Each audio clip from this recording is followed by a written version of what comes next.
আমার ভাইয়েরা, হাদিস শরীফের মধ্যে আছে, তাফসিরে নূরুল কোরআন 26 নম্বর খণ্ডের মধ্যে আছে, আরেকটা হলো তাম্বিউল গাফিলিন নামক কিতাব 2য় খণ্ডের মধ্যে আছে।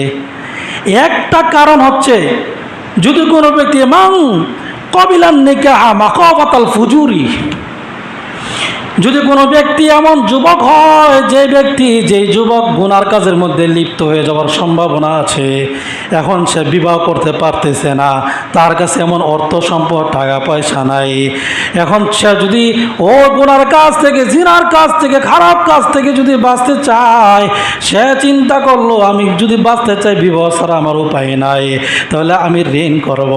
এখন যে সে ওই গুনার কাজ থেকে বাঁচার জন্য ঋণ করেছে, এখন এই ঋণ থাকা অবস্থায় ওই যুবক ব্যক্তি যদি মারা যায়, আল্লাহর নবী সাল্লাল্লাহু আলাইহি সাল্লাম বলেন এই ঋণের পরিশোধটা স্বয়ং আল্লাহ হাসরের ময়দানে তার পক্ষ থেকে আদায় করে দিবেন। সুবহানাল্লাহ। কিন্তু দেওয়ার ইচ্ছাটা তার ভিতর থাকতে হবে। একটা আছে যে ঋণ নিলাম সুযোগ পাইয়া আর থাকতে ও টেহা দিলাম না, এটা না। এরপরে দেখেন 2 নম্বর কারণ, আল্লাহ নবী সাল্লাল্লাহু আলাইহি সাল্লাম বলেন দাইনুহু লিইআনাতিল মুসলিমিন, যদি কোনো মুসলমান দেশের সম্পদ দেশকে রক্ষা করার জন্য কারো কাছ থেকে ঋণ নেয়, মনে করেন দূর দূরান্তের অন্য দেশের লোক এই দেশের উপর আক্রমণ চালাবে, এখন এই দেশের মানুষ, কিছু মানুষ এমন হয়ে গেছে আরে আমরা তো এই দেশটাকে রক্ষা করার দরকার, এখন রক্ষা করতে যাইয়া আমাদের বিভিন্ন অস্ত্র শস্ত্র বিভিন্ন কিছু কেনার দরকার, এখন টাকাও নাই, কিন্তু দেশ তো রক্ষা করতে হবে। এখন দেশ রক্ষা করতে যাইয়া এখন যদি সেই ব্যক্তি যদি অন্য কারো কাছ থেকে ঋণ নেয়, টাকা হাওলাত নেয়, নেওয়ার পর এই অবস্থায় দেশ রক্ষা করতে যাইয়া মারা গেছে, সে ঋণ নিছে, ঋণ কিন্তু রয়ে গেছে, মারা গেছে।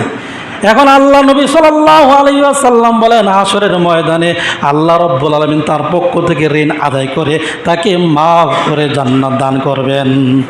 এরপরে 3 নম্বর হলো ইযাস্তাদানা লিকাফানিল মাইয়িতি, যদি কোনো ব্যক্তি মারা যায়, এমন লোক মারা গেছে যার টাকা পয়সা নাই, অর্থ সম্পদ কোনো কিছু নাই, যে তার মাইয়েতের পক্ষ থেকে কোনো টাকা আদায় করা হবে, মানে ওই কাফনের কাপড় তার ব্যবস্থা করবে, এরকম কোনো টাকা পয়সা নাই। এখন আপনি দেখতেছেন তার কিচ্ছু নাই, এখন আপনার মনে চাচ্ছে আমি তাকে দিয়ে দেব, কিন্তু আপনার কাছেও টাকা নাই। এখন এই যে তার মাইয়েতের কাফন দাফনের ব্যবস্থা করার জন্য আপনি যে টাকাটার হাওলাত করে নিয়ে আসলেন অন্যজনের কাছ থেকে, এখন এই হাওলাত করে এই যে টাকাটা আনলেন, এই টাকাটা ঋণ থাকা অবস্থায় যদি আপনি মারা যান, আল্লাহ রাব্বুল আলামিন এই ঋণের পরিশোধ হাসরের মধ্যে করে দিবেন।